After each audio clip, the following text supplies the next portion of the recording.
Hi viewers, this is MK. இன்றைக்கி என்ன பார்க்க போகிறோன்னா, ஒரு எக்ஸலண்ட்டான ஈவினிங் ஸ்நாக்ஸ் இல்லைன்னா நைட் டின்னர்னு கூட சொல்லாங்க. இந்த மாதிரி டிஃப்ரெண்ட்டாக செஞ்சு கொடுங்க. வீட்டில் இருக்க எல்லா குட்டீஸும் பெரியவங்க எல்லாம் விரும்பி செய்வாங்க. அதுவும் இல்லாமல் அந்த காலத்துலேருந்து பாரம்பரியமாக நம்ம செய்கிற ஒரு டிஷ் தாங்க. கார பணியாரம் எப்படி செய்யலான்னு சொல்லிட்டு பார்க்கலாம்.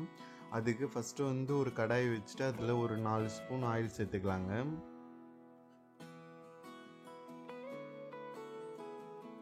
ஆயில் சேர்த்துட்டு அதோடு கடுகு உளுத்தம் பருப்பு சேர்த்துடலாம். கடுகு உளுத்தம் பருப்பு நல்லா பொரியட்டுங்க.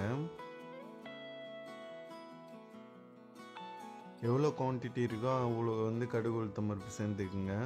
நீங்கள் எந்த அளவு சேர்க்குறீங்களோ அந்த அளவுக்கு காரப்பணியாரத்தில் அங்கங்கே கொஞ்சம் கொஞ்சம் இருக்கும். அது டேஸ்ட்டை நல்லாவே இம்ப்ரூவ் பண்ணி கொடுக்கும். நல்லா கடுகு பொரியட்டும்.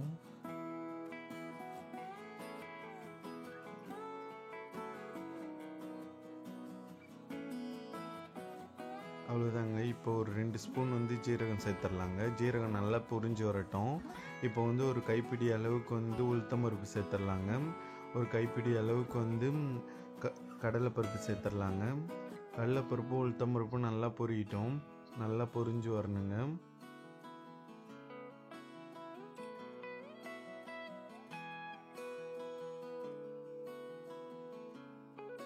இந்த மாதிரி நல்லா பொரிஞ்சு வர ஸ்டேஜ் வரைக்கும் கரெக்டாக வெயிட் பண்ணுங்கள். இந்த மாதிரி கோல்டன் கலரில் கரெக்டாக பொரிஞ்சு வரணும். இந்த ஸ்டேஜில் உங்களுக்கு காரத்துக்கு ஏற்ற மாதிரி பச்சை மிளகாய் சேர்த்துருங்க. நான் ஒரு 1.5 பச்சை மிளகாய் சேர்த்துருக்கேன். நெக்ஸ்ட்டு ஒரு கைப்பிடி அளவுக்கு கருவேப்பிலை சேர்த்துடலாம். நெக்ஸ்ட்டு ஒரு 2 பெரிய ஆனியனை கட் பண்ணி அதையும் சேர்த்துக்கிறேங்க. இது எல்லாத்தையும் நல்லா வதக்கி விடலாம். எந்த அளவுக்கு இதை கரெக்டான பதத்தில் வதக்குறோமோ அந்த அளவுக்கு டேஸ்ட் ரொம்பவே சூப்பராக இருக்குங்க. அதே போல் வீட்டில் மாவு லைட்டாக புளிச்சிடுச்சு, புளிப்பாக இருக்குது தோசை, அந்த மாதிரி டைம்லாம் இதை ட்ரை பண்ணிங்கன்னா புளிப்பு கொஞ்சம் கூட தெரியாதுங்க. கண்டிப்பாக ட்ரை பண்ணுங்கள். ட்ரை பண்ணி பார்த்துட்டு எப்படி இருக்குது கமெண்ட் பண்ணுங்கள். நல்லா இந்த மாதிரி வதக்கி விடுங்க. நல்லா வதங்கிட்டோம். நல்லா இந்த மாதிரி கரெக்டான ஸ்ட்ரக்சரில் சிம்மில் வச்சே வரேங்க. இல்லைன்னா அடி பிடிச்சிடும். தீஞ்சிச்சுன்னா ரொம்ப ஒரு மாதிரி கசக்கிற மாதிரி இருக்கும்.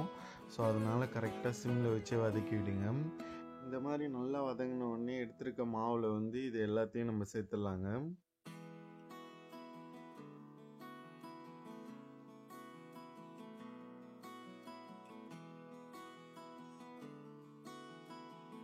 இந்த மாதிரி கரெக்டான பதத்தில் வதக்கி எடுத்து சேர்த்தா தாங்க அதோட டேஸ்ட் ரொம்பவே அருமையாக இருக்கும். ஸோ அதனால் ஃபுல்லாக இந்த மாதிரியே இருக்கிற மாதிரி பார்த்துக்குங்க. அதுக்கப்புறம் தேவையான அளவு உப்பு சேர்த்துடலாங்க. இந்த ஸ்டேஜில் சேர்த்துட்டு நல்லா மிக்ஸ் பண்ணி விடலாம்.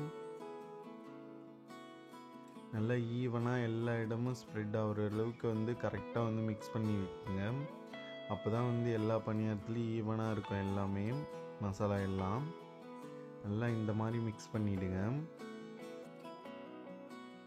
அவ்வளோதாங்க. இது மிக்ஸ் பண்ணிவிட்டு பணியாரக்கல்ல நல்லா காய வச்சிடலாம். காய வச்சு கொஞ்சமாக ஆயில் சேர்த்துருங்க எல்லா பணியாரத்துலேயும்.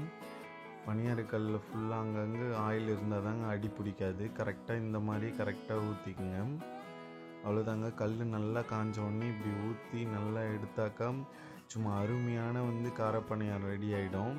இந்த மாதிரி கண்டிப்பாக ட்ரை பண்ணுங்கள். வீட்டில் இருக்க எல்லாருக்கும் பிடிக்கும். தேங்க்யூ.